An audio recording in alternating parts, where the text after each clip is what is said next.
சிரிப்பின் சிறுத்தை, பண்பின் பருத்தி வீரன், வீரத்தில் விருமனாய் திகழும் எங்கள் அண்ணன் கார்த்திக் அவர்களை சிறப்புரையாற்ற அழைக்கிறோம்.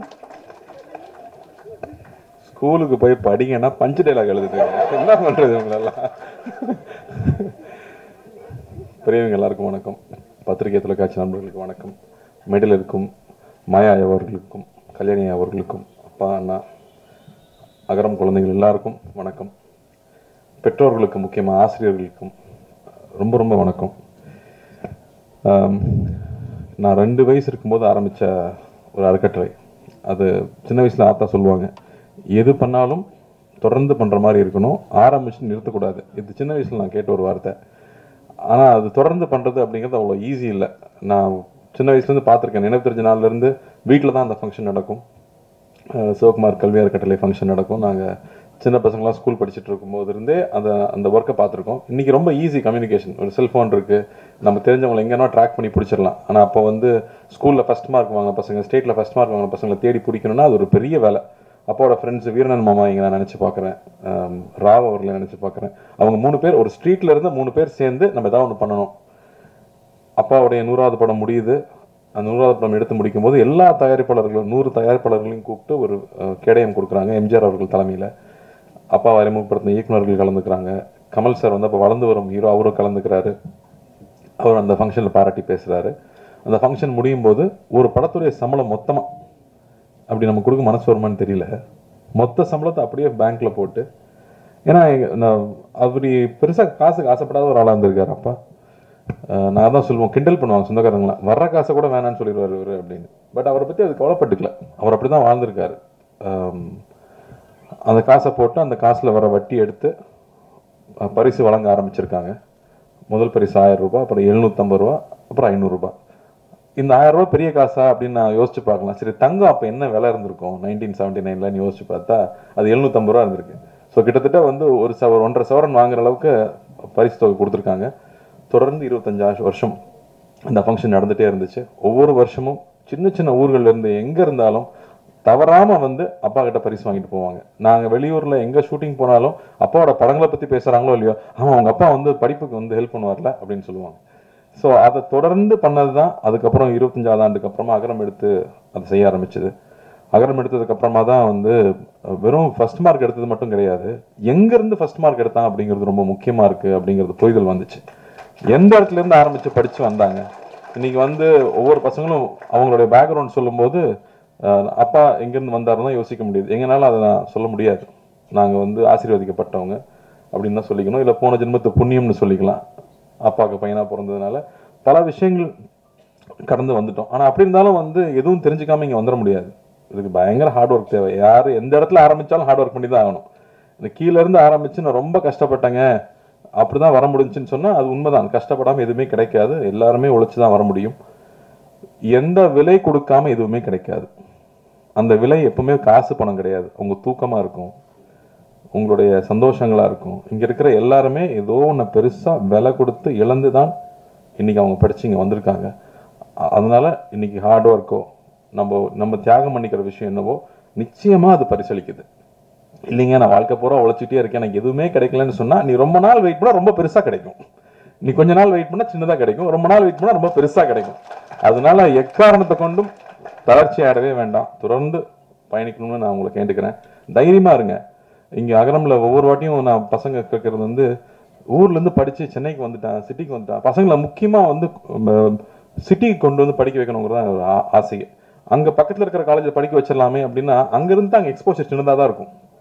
நேற்று யூடியூப்பில் பார்க்கும்போது ஒருத்தர் சொன்னார், சார் நீங்கள் இந்தியாவிலேருந்து சம்பாதிச்சா 1 லட்சம் சம்பாதிக்கிறீங்கன்னா அப்படியே அமெரிக்கா போனால் 5 லட்சம் சம்பாதிக்கலாங்கிறாங்க. அப்போ சின்ன கிராமத்தில் படித்த பையனுக்கு என்ன தெரிஞ்சுக்க முடியும்? அங்கே இருக்கிற ஒரு கல்லூரியில் படித்தா அந்த அளவுக்கு தான் அறிமுகம் இருக்கும். ஆனால் இங்கே இருக்கிற பசங்க சென்னைக்கு வந்து படிக்கணும், பெரிய சிட்டியில் படிக்கணும் அப்படின்னு அகரம் முடிவெடுத்தது ஏன்னு அப்புறம் தான் எனக்கு புரிஞ்சுது. ஆனால் ஒரு சிக்கல் இருக்கு. இங்கே வந்த உடனே கூட படிக்கிற பசங்கள்லாம் பயங்கரமாக ட்ரெஸ் பண்ணியிருப்பானுங்க, இல்லை இங்கிலீஷ் பட்டையை கலப்பானுங்க. அது நல்ல இங்கிலீஷா இருக்கான்னு தெரியாத அளவுக்கு நமக்கு இங்கிலீஷ் தெரியாது. அவனும் சுமார் இங்கிலீஷ் தான் பேசுவான். ஆனா நம்மளாம் வந்து ஓவரா அவனை பார்த்து பயப்படுவோம். ஸ்கூல்ல இருக்க வரைக்கும் நம்ம கூட தெரிஞ்ச பசங்க கூட இருந்திருப்போம். ஆனா காலேஜ் போனோடனே பார்த்தா எல்லா ரகமான பசங்களும் வருவாங்க. அப்போ பயங்கர இன்ஃபீரியாரிட்டி காம்ப்ளெக்ஸ் வரும். சிட்டியில படிச்சுட்டு போன எனக்கே இன்ஃபீரியாரிட்டி காம்ப்ளெக்ஸ் வந்துச்சுன்னா அப்புறம் கிராமத்துல இருந்து படிச்சு வர பசங்க இன்ஃபீரியாரிட்டி காம்ப்ளெக்ஸ் இருக்காம போயிடுமா? தயவு செஞ்சு அதெல்லாம் வச்சுக்காதீங்க. 1 வருஷம் 2 வருஷம் கஷ்டமா இருக்கும், அதுக்கப்புறம் அவங்களோட பெட்டரா நீங்க ட்ரெஸ் பண்ணுவீங்க. ஏன்னா நான் பார்த்துருக்கேன், என் கூட படிச்ச பசங்க திருநெல்வேலிருந்து வருவானுங்க, அப்படியே நம்ம ட்ரெஸ்ஸிங் எல்லாம் பார்த்துட்டே இருப்பானுங்க. 3rd இயர் வரும்போது பார்த்தா நம்மளோட பெட்டரா ட்ரெஸ் பண்ணுவானுங்க. டே எங்கடா அதெல்லாம் வாங்குறீங்க அப்படின்னு கேட்டா அவன் அவ்வளவு ஷார்ப்பா இருப்பான். ஸோ எது வேணும்னு நீங்க ஃபிக்ஸ் பண்ணிட்டீங்கன்னா போதும்.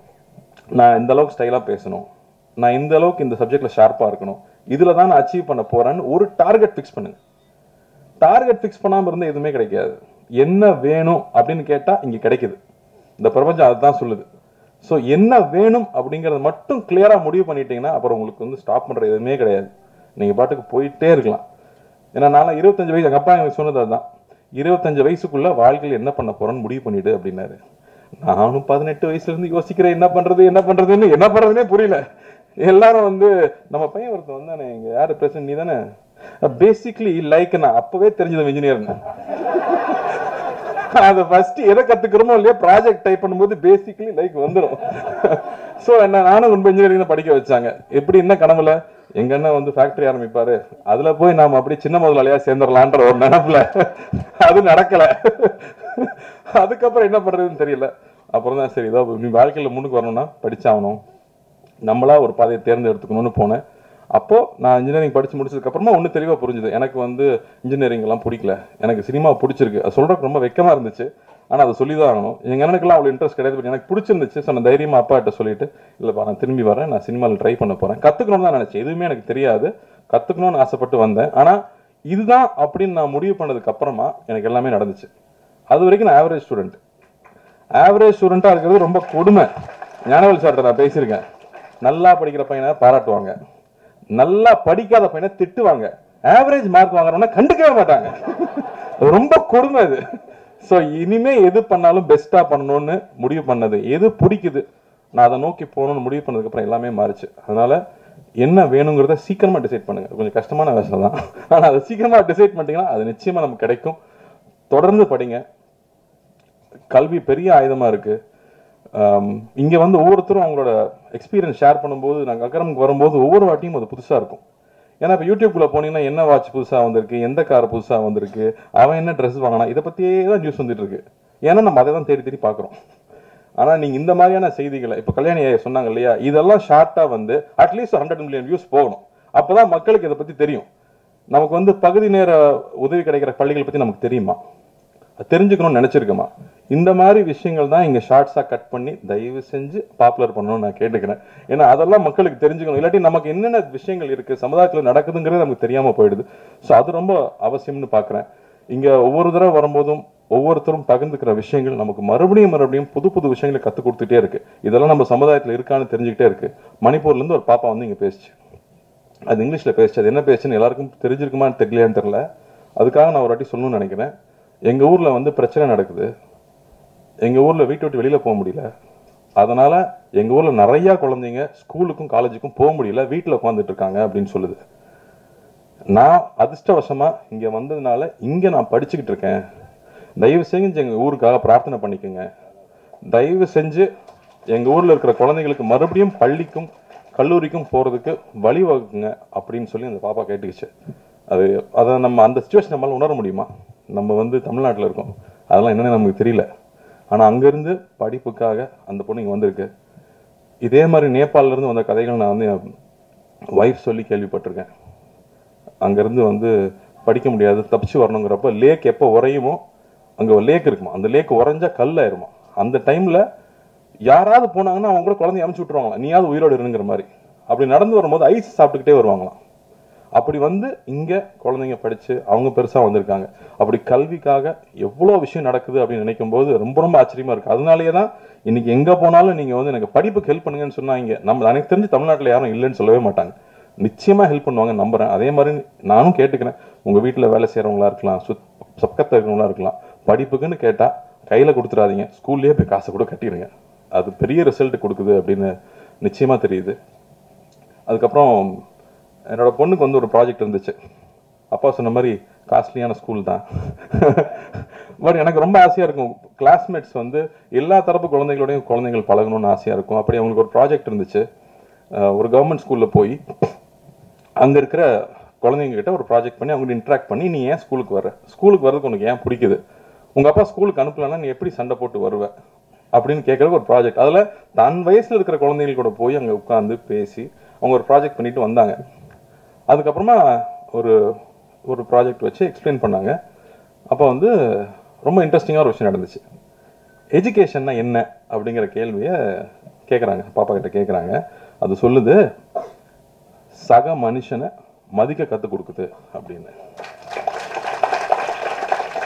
சரி, அப்போ ஓகே, அப்போது அது எவ்வளோ முக்கியமாக இருக்குது அந்த விஷயம் அப்படிங்கும்போது எனக்கு ரொம்ப ரொம்ப பெருமையாக இருந்துச்சு.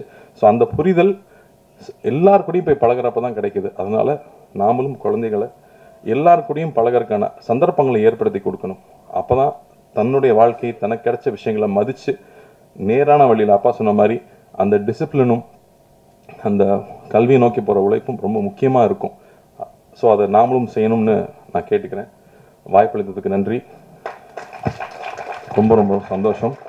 அகரம் தம்பி தங்கைகள் எல்லாருக்கும் என்னுடைய வாழ்த்துக்கள். தைரியமாக இருங்க, என்றைக்கும் எந்த காம்ப்ளெக்ஸும் வச்சுக்காதீங்க. ஒருத்தனுக்கு 1 வருஷத்தில் கிடைக்கும், ஹார்ட் ஒர்க் பண்ணால் நமக்கு 5 வருஷத்தில் கிடைக்கும், இல்லை 10 வருஷத்தில் கிடைக்கும். ஒர்க் பண்ணுங்கள், எவ்வளோ லேட் ஆகுதோ அந்த அளவுக்கு போனஸ் பெருசாக கிடைக்கும். அவ்வளோதான். இந்த வீடியோ உங்களுக்கு பிடிச்சிருந்தா ப்ளீஸ் லைக் அண்ட் ஷேர் பண்ணுங்க. மறக்காம எங்க சேனலை சப்ஸ்கிரைபும் பண்ணுங்க.